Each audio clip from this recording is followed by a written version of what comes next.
Morning.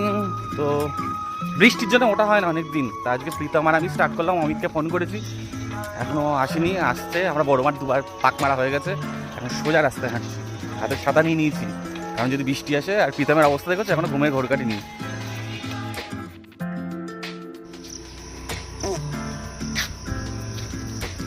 এই যে আওয়াজটা পেলেন, এই গাড়ির আওয়াজ।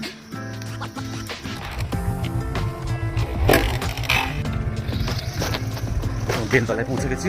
কটা বাজে প্রীতম দেখ? এখন 5:49। আমরা এখন বেলতলা। আর ওদিককার গাড়ি দুটোর তেল শেষ। আর ওই যে পিছনে দুটো বাইক দেখতে, ওদের তেল শেষ। চলো মোড়, এবার মুড়লাম আমরা আবার আমাদের গোপালপুর মোড়ের দিকে। আচ্ছা, আমরা বেলতলার থেকে অনেকটা চলে এসেছি, এবার আর একজন হাঁটতে আসছে।